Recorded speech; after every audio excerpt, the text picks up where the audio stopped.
साथीहरू सबैजनालाई नमस्कार। भोलि हुन गइरहेको इन्टरनेसनल पेडागोजी एन्ड इभ्यालुएसनको इक्जाम साथीहरू भोलि रहेको छ। सबैजनालाई थाहा भएकै कुरा नै हो साथीहरू। भोलिको इक्जाममा कस्ता खालका प्रश्नहरू आउँछन् त साथीहरू इक्जाममा भन्ने सन्दर्भमा लिएर साथीहरू मैले आज करिब 65वटा क्वेसनहरू हजुरहरूको सामुने लिएर आएको छु साथीहरू। यी प्रश्नहरू साथीहरू एकदमै इम्पोर्टेन्ट रहेका छन् साथीहरू हजुरहरूको इक्जामको लागि। यी प्रश्नहरू साथीहरू हजुरहरूले हेरेर जानुभयो भने एकदमै हजुरहरूलाई सहज हुनेछ इक्जाम गर्दै गर्दा साथीहरू। आउनु साथीहरू म भन्ने छु सुरुदेखि आज ढिलो नगरी कति पनि गएँ अगाडि। यानिबी international pedagogy and evaluation most important questions 2081 साथीहरू। अति छोटो उत्तरात्मक प्रश्नहरू रहेका छन् साथीहरू है। भेरी सर्ट क्वेसनहरू रहेका छन्। लङ क्वेसनहरू पनि म हाल्ने छु। भेरी सर्ट क्वेसनहरू रहेका छन् 65वटा। 1 नम्बरमा रहेको छ एक नम्बर पेडागोजी शब्दको अर्थ लेख्नुहोस् भनेर प्रश्न सोधिएको छ। हजुरले हेर्नुहोस् साथीहरू है, पेडागोजी शब्दको अर्थ लेख्नुहोस् भनेर प्रश्न आएको छ। पेडागोजी शब्दको अर्थ मैले यहाँनिर लेखेको साथीहरू म भन्ने छु। पेडागोजी शब्दको अर्थ बालक र गोजीको अर्थ सिकाइ भन्ने हुन्छ।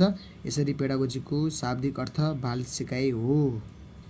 अनि साथीहरू म ढिला नगरी गएँ। प्रश्न नम्बर 2 शैक्षणिक पद्धतिको परिभाषा दिनुहोस्, एक वाक्यमा लेख भनेको छ साथीहरू। शिक्षण गर्ने तरिका वा शिक्षण कलालाई नै शैक्षणिक पद्धति भनिन्छ। यसै गरी 3 नम्बर शैक्षणिक विधिको कुनै 2 स्वरूप लेख्नुहोस् छ। बहुआयामिक प्रकृतिको हुन्छ एउटा, 2 मनोवैज्ञानिक प्रकृति। 4 नम्बर मूल्याङ्कनका कुनै 2 कार्य लेख्नुहोस्। 1 देखा परेका त्रुटिहरूको समाधान, 2 अन्तिम उपलब्धि समेतको लेखजोखा। 5 नम्बरमा उद्देश्य विधि र मूल्याङ्कनको सम्बन्धको कुनै 2 आधार लेख्नुहोस् भन्ने सोधेको छ। विषयवस्तुको प्रकृति, पृष्ठपोषण है। यसै गरी 6 नम्बरमा एकाइ योजना भनेको के हो लेख्नुहोस् भनेर सोधेको छ प्रश्न। पाठ्यक्रममा समावेश भएका विभिन्न एकाइहरूको उद्देश्य प्राप्त गर्न निर्माण गरिएका योजनाहरूलाई नै एकाइ योजना भनिन्छ है साथीहरू। यसै गरी 7 नम्बर वार्षिक कार्ययोजनामा समावेश गरिने कुनै 2वटा पक्षहरू उल्लेख गर्नुहोस् भनेर प्रश्न सोधेको छ। 1 नम्बर अनुमानित समय, 2 विषय। यसै गरी 8 नम्बरमा शैक्षिक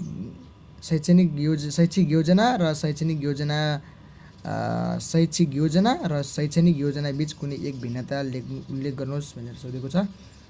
शैक्षिक योजना र शैक्षणिक योजना उस्तै सुनिन्छन् तर यिनी दुईटामा हल्का डिफ्रेन्स रहेको छ साथीहरू। शैक्षिक योजना दीर्घकालीन प्रकृतिको हुन्छ भने शैक्षणिक योजना अल्पकालीन प्रकृतिको हुन्छ। 9 नम्बर वार्षिक कार्ययोजनामा समावेश गरिने कुनै 2 पक्षहरू उल्लेख गर्नुहोस्। 1 विषय, 2 अनुमानित समय। अघि नै क्वेसन साथी दोहोरिएको छ साथीहरू है, मलाई माफ गर्नुहोस्। 10 नम्बरमा ज्ञान तहमा प्रयोग गरिने कुनै 2वटा क्रियापदहरू प्रस्तुत गर्नुहोस्, परिचय दिनुहोस्, सूची तयार गर्नुहोस्। 11 नम्बर शैक्षिक योजनाका 2 प्रकार उल्लेख गर्नुहोस्। 1 एकाइ योजना, 2 पाठ योजना, 3 वार्षिक योजना। साथीहरू यहाँनिर 2वटा भनेको छ, मैले 3वटा लेखिदिन्छु साथीहरू, केही हुँदैन है। 12 नम्बर संज्ञानात्मक क्षेत्रको कुनै उद्देश्य उल्लेख गर्नुहोस्।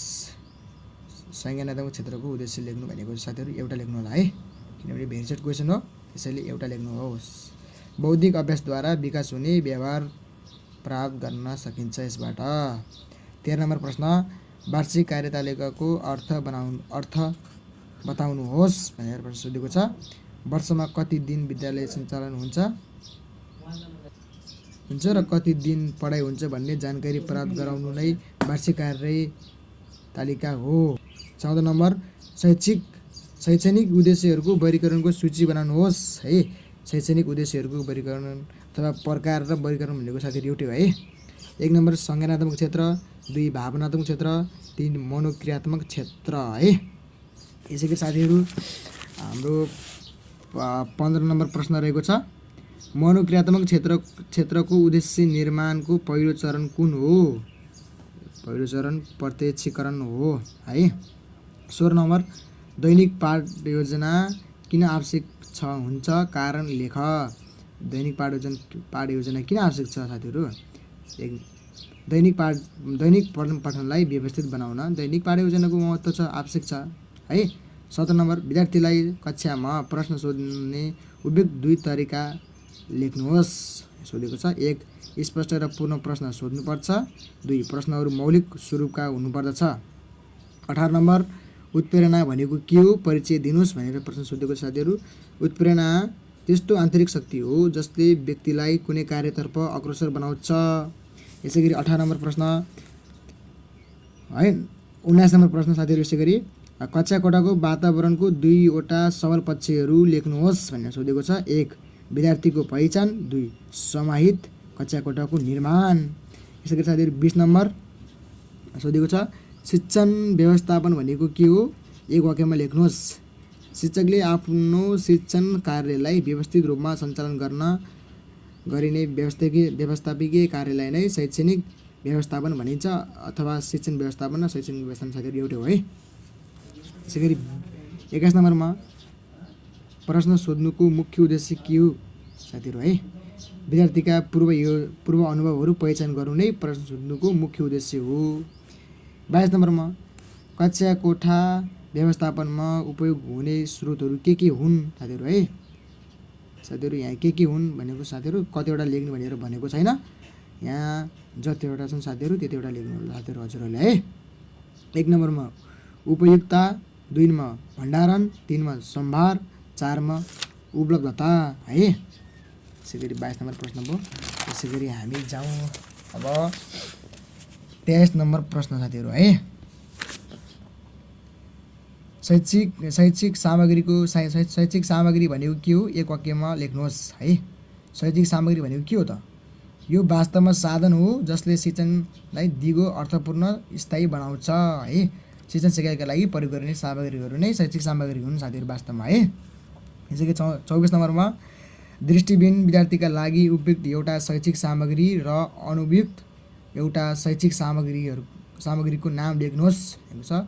अब दृष्टिविहीन भन्ने बित्तिकै अब आँखा नदेख्ने जो व्यक्ति छ एउटा विद्यार्थी छ त्यसको लागि उपयुक्त कुन हुन्छ त? अब शैक्षिक सामग्री रेडियो हुन्छ है, टेप रेकर्ड हुन्छ। यसैगरी त्यसलाई नमिल्ने खालको के उपयुक्त, अनुपयुक्त, त्यसले गर्न नसक्ने है। अनुपयुक्त कुन हुन्छ त्यसलाई? उपयुक्त रेडियो टेप रेकर्ड भयो। अब अनुपयुक्त चित्र हुन्छ ग्लोब, आँखा नदेख्ने मान्छेले के चित्र र ग्लोबहरू पढ्न सक्छ साथीहरू? सक्दैन, त्यसैले कठिन छ। 25 नम्बरमा 2वटा बिना मूल्यको स्थायी सामग्रीको नाम लेख्नुहोस् भनेर सोधेको छ। पात, ढुङ्गा, काठ, माटो, पराल हो है। 26 नम्बरमा कुनै 4वटा सर्वे सामग्रीको नाम लेख्नुहोस् भनेर सोधेको छ प्रश्न। Radio, phone, disc, tape record रहेका छन्। 27 नम्बरमा मुद्रित है सामग्री हो साथीहरू, यहाँ छुटेको रहेछ। मुद्रित सामग्रीको उदाहरण दिनुहोस् भनेर सोधेको छ प्रश्न। साथीहरू यहाँ सामग्री छुट्यो है। एटलस, पत्र पत्रिका, पाठ्यक्रम, पात्रो जस्ता सामग्री पर्दछन्। यसबाट महत्त्वपूर्ण जानकारीहरू प्राप्त हुन्छन् जसलाई मुद्रित सामग्री भनिन्छ अथवा है। यहाँ मुद्रित सामग्रीको उदाहरण दिएको छ साथीहरू, उदाहरण लेख्नु होला साथीहरू यसैगरी है। 28 नम्बरमा नक्साको कुनै 1 महत्त्व लेख्नुहोस् सोधेको छ। 1 स्थानको अवस्थितिको जानकारी हुन्छ साथीहरू है। अब शैक्षिक सामग्रीका मुख्य स्रोतहरू के हुन् साथीहरू है। शैक्षिक सामग्रीका मुख्य स्रोतहरू 1 मा स्थायी स्रोत, 2 मा बजार है। यसैगरी 30 मा सोधेको छ प्रश्न शैक्षिक सामग्रीको 1 फाइदा लेख्नुहोस् भनेर सोधेको छ प्रश्न। सिकाइलाई अर्थपूर्ण बनाउँछ शैक्षिक सामग्रीले, सिकाइलाई रोचक बनाउँछ हैन। 31 नम्बरमा सर्वे दृश्य सामग्री भनेको के हो है। सर्वे दृश्य सामग्रीहरू यस्ता सामग्रीहरू हुन् जसमा एकै पटक सुन्ने र देख्ने काम सँगसँगै हुन्छ। यसैगरी साथीहरू 32 नम्बर प्रश्न निर्णयात्मक मूल्याङ्कन कुन प्रयोजनका लागि उपयोग गरिन्छ है। निर्णयात्मक जसलाई अन्तिम मूल्याङ्कन पनि भनिन्छ साथीहरू है। मूल्यको लेखाजोखा गर्न निर्णयात्मक मूल्याङ्कनको प्रयोग गरिन्छ। 33 नम्बरमा निर्माणात्मक मूल्याङ्कनको परिभाषा दिनुहोस् भनेको छ। निर्माणात्मक मूल्याङ्कन है यसलाई सुधारात्मक मूल्याङ्कन पनि भनिन्छ साथीहरू। शैक्षिक कार्यक्रम वा शिक्षण सिकाइ क्रियाकलापको सुधार गर्नु नै सुधारात्मक वा निर्माणात्मक मूल्याङ्कन हो। 34 नम्बरमा निर्णयात्मक मूल्याङ्कनमा को व्यक्तिहरू संलग्न हुन्छन् है? शिक्षक, विद्यार्थी, अभिभावक है। 35 नम्बरमा सुधारात्मक मूल्याङ्कनको एक उद्देश्य लेख्नुहोस् भनेको छ। सुधारात्मक मूल्याङ्कनको एक उद्देश्य विद्यार्थीमा उत्प्रेरणा वृद्धि गराउनु हो है। 36 नम्बरमा मूल्याङ्कनका प्रकारहरू लेख्नुहोस् है। मूल्याङ्कनका प्रकारहरू लेख्नुहोस् भनेको छ। मूल्याङ्कनका प्रकार 2 प्रकार रहेका छन्, निर्माणात्मक मूल्याङ्कन र निर्णयात्मक मूल्याङ्कन है। निर्माणात्मक मूल्याङ्कनलाई सुधारात्मक मूल्याङ्कन पनि भनिन्छ। यस्तै गरी निर्णयात्मक मूल्याङ्कनलाई अन्तिम मूल्याङ्कन पनि भनिन्छ। 37 नम्बर प्रश्न, अङ्कितले विद्यार्थीले, अङ्कित भन्ने एउटा शिक्षक छ है, अङ्कितले विद्यार्थीले प्राप्त गरेको अङ्कको आधारमा उसलाई अङ्कितले विद्यार्थीले प्राप्त गरेको अङ्कको आधारमा उसलाई कक्षावृत्ति गर्ने वा नगर्ने भन्ने निर्णय लिन्छन्। उनको मूल्याङ्कनलाई कस्तो मूल्याङ्कन भनिन्छ साथीहरू? यसमा साथीहरू निर्णय लिएको छ साथीहरू। एउटा शिक्षकले एउटा विद्यार्थीलाई साथीहरू अब कक्षामाथि लिने कि नै, अब अर्को कक्षामा पढ्ने कि नै भनेर निर्णय गरिएको छ साथीहरू। यो पक्कै पनि यो निर्णयात्मक मूल्याङ्कन हो साथीहरू, किनभने यहाँ निर्णय गरेको छ साथीहरू, कुरा गरेको छ दुई व्यक्ति बिच होइन, यसैले निर्णयात्मक मूल्याङ्कन भयो। अब 38 नम्बर प्रश्न, लिखित परीक्षा भनेको के हो? एक वाक्यमा लेख्नुहोस् साथीहरू है। लिखित परीक्षा भनेको के हो? अच्छा, बोलेर वा मौखिक रूपमा परीक्षा नदिई स्वयं आफ्नै हातले लेखिने परीक्षा नै लिखित परीक्षा हो। यसै गरी 39 नम्बरमा शिक्षण विधि वर्गीकरणका आधार के हो? शिक्षण विधि कसरी वर्गीकरण गर्न सकिन्छ साथीहरू? शिक्षण विधि वर्गीकरणका आधारहरू के हुन्? विषयवस्तुको प्रकृति, शिक्षक तथा विद्यार्थीको सक्रियता है। यसै गरी 40 नम्बरमा शिक्षक केन्द्रित विधि अन्तर्गत कुनै 2वटा विधिहरू उल्लेख गर्नुहोस् है। व्याख्यान विधि, प्रश्नोत्तर विधि, प्रदर्शन विधि, छलफल विधि है। कुनै 2वटा भनेको साथीहरू हजुरहरूले 2वटा मात्रै लेख्नु होला है, अरू नलेख्नु होला। यसै गरी 41 नम्बर प्रश्न, शिक्षण विधिको एक वाक्यमा परिचय दिनुहोस् भनेर सोधेको छ प्रश्न। शिक्षण विधि भनेको के हो त? विद्यार्थीहरूको सिकाइलाई अगाडि बढाउने एउटा सहायक अङ्ग नै शिक्षण विधि हो। शिक्षण विधिहरू विभिन्न प्रकारका रहेका छन्, जस्तै प्रदर्शन विधि, व्याख्यान विधि होइन, छलफल विधि, क्षेत्र भ्रमण विधि, समस्या समाधान विधि, अन्य विधि रहेका छन् है। यस्तै धेरै विधि रहेका छन् साथीहरू।